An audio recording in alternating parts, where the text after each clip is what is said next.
John Lennon. He's up here. He's tied with Paul McCartney. In terms of influence, I would say Paul is a better vocalist. Paul is a better vocalist, but that doesn't mean that John isn't equally as great because of his songwriting and his style and his influence. So I'm going to put him in second place. Bruno.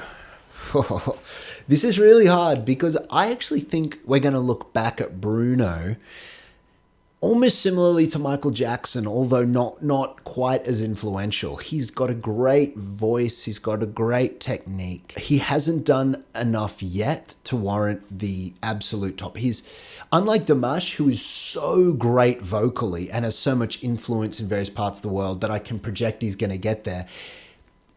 Bruno's voice isn't that great that I can project how we look at him in the future. So I think it would be too early to put him on the top rung.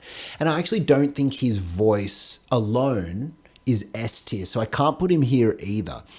And maybe even too early to call him an influential genius. So Bruno, I think, is one who has a great potential to get up into the upper echelons or somewhere here in the future. For now, I'm going to put him in great vocals. I'm going to put him at the top because people do undersell just how good a voice he has because he's modern and people like to slag off new people. And it's just not true. He's a great voice. Adam Lambert is who we have next. Great voice, like such a good voice. He's not an influential genius whose songwriting or his voice hasn't reinvented anything in a way that captures people, and he's not a historical legend either vocally or in terms of influence. So really, he's either a great vocalist or an S-tier vocalist. He's really on the borderline, and I'll tell you why. His low range isn't the greatest, although it's quite good. But he has an absolutely phenomenal mixed voice and some pretty good dynamics within that mixed voice as well. And that makes this really, really hard for me to gauge whether I put him in S tier or great. I think his mix is so good and so controlled. I'm going to put him in S tier, but it's almost reluctantly. I'm going to put him at the bottom of S tier because of his technique and his dynamics. Even Mitch Grassi has more dynamic control. Adam tends to be a little bit more, that mix, that power, that sound. It's a little bit more repetitive than some of these other singers who sing with much more varied dynamics. But still, I think it'd be selling him short to put him any lower. Okay, Brendon Urie. Great singer, like really good, great range, from his band work to his solo work to his collaborations with Disney. He's become a vocalist who has not only transcended his genre, but whose kind of acclaim warrants it. You know how earlier I said that Matt Bellamy from Muse got called as good vocally as some of the greats up here, but really wasn't as a vocalist. Well, Brendon is really up there in terms of his ability as a vocalist, but probably not influence, and not influence as a creative force over many people. In fact, Matt Bellamy, I would say, is more influential in terms of his creativity and his creative use of his voice, but Brendon's got a better technique and is still quite influential. That's my rationale. He's at least great. I don't think he's an influential genius. Is he S tier? He's almost S tier, I gotta tell you. I look down at these singers, and the reason they're all down here is they've got some deficiency somewhere. Axl Rose has a snarl that you could say is a great sound, but he's just got technical deficiencies. Same with Justin, not a great mix, great falsetto. They've all got their gaps. Even Bruno Mars, his low range isn't fantastic. With Brendon Urie's, where all these guys up here, much better dynamics, much better range. And I think Brandon's more in this category than he is in this category. So I'm going to put him up here. I'm going to put him above, I'm going to put him here. Brendon Urie, right there. Okay, next up we have David Draiman. I just did a reaction to his performance of Sound of Silence, which was phenomenal. Before I'd seen that, I would have seen him on this list and just gone, well, I mean, he's good, but he's surely not that good. But that performance did swing it for me. He has great dynamics, great control, and he brings the technique of that growl into it. So the amount of vocal tools and technique he needs to master all that is quite great. And it's greater than the singers down here. He's got more variation of tone, dynamic, and range than these guys, in my opinion. And maybe even than some of these. But really, he's more on this level. I think The Sound of Silence is one of the greatest performances I've heard, really, to be frank. But you've got to do more than... and he has, but, you know, I can't just put him all the way at the top because of one performance. Maybe I need to hear more, but I would say he's a great vocalist. He's somewhere on this level, around here. I think it's hard to say he's greater than Axl Rose. I'm comfortable putting him about there. Okay, next up we have David Phelps. Oh, he's an S-tier vocalist. Even though I don't think he carries the influence of some of these guys, that's why I made this category. It's for singers that maybe they haven't had the influence of these guys or these guys down here, but their voices are just so good that that it just transcends even their popularity. And he certainly is very popular, but he is great. I wouldn't put him quite at the Jeff Buckley level, even though he obviously exceeds Jeff Buckley in terms of power and other things. But personally, he's above these guys. He's somewhere on the level of Andrea Bocelli. I'm going to put him just above Andrea because as much as I value and love Andrea Bocelli, I prefer David Phelps personally. And I think from what I've heard, he's got more varied dynamic control than Andrea Bocelli.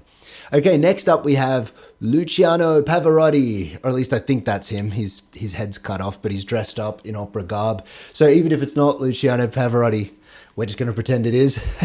And so, I mean, what can you say?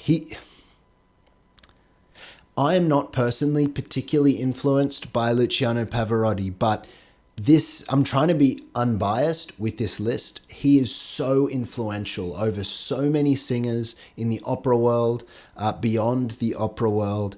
He's influenced other singers on this list, like obviously particularly these guys, but even down here.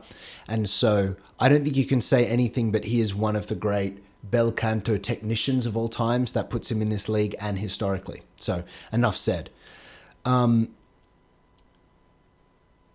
I don't think he's quite...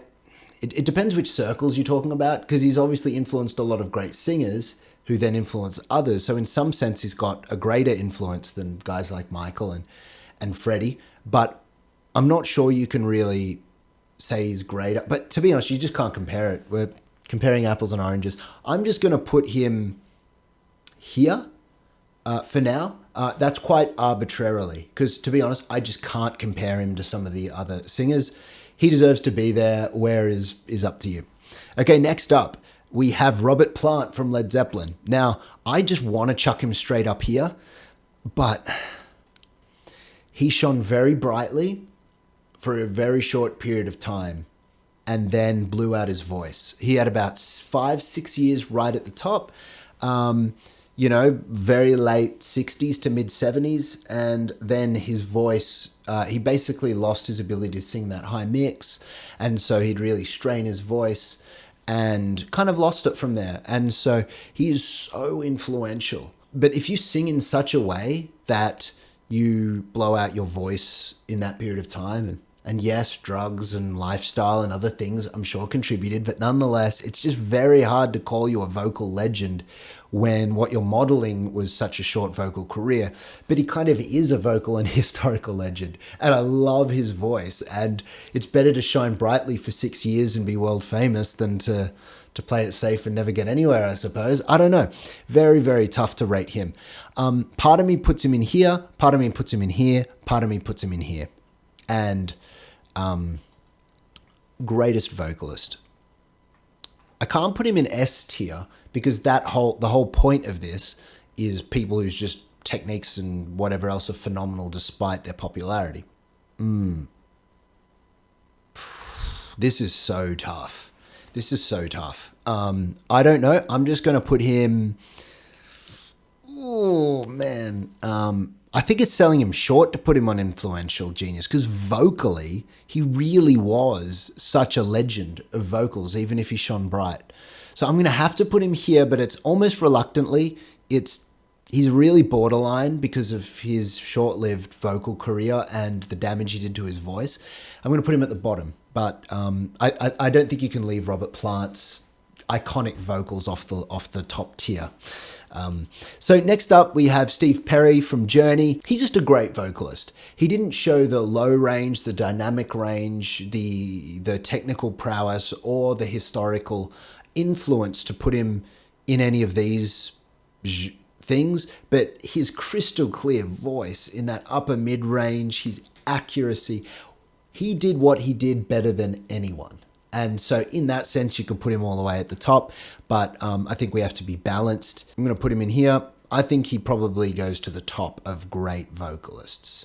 Yeah, he's just a great vocalist. Now, this is going to be my final one. I know there's other singers here you might see, but it was always my plan to end with Elvis, because I kind of ordered it so the singers I didn't know as well, or just didn't feel that they should really be counted with these other singers. I kind of put them down here. Again, you might eyeball a few of these guys and think that they're great and worthy, and maybe there are, but this is just my opinion. So finally, Elvis.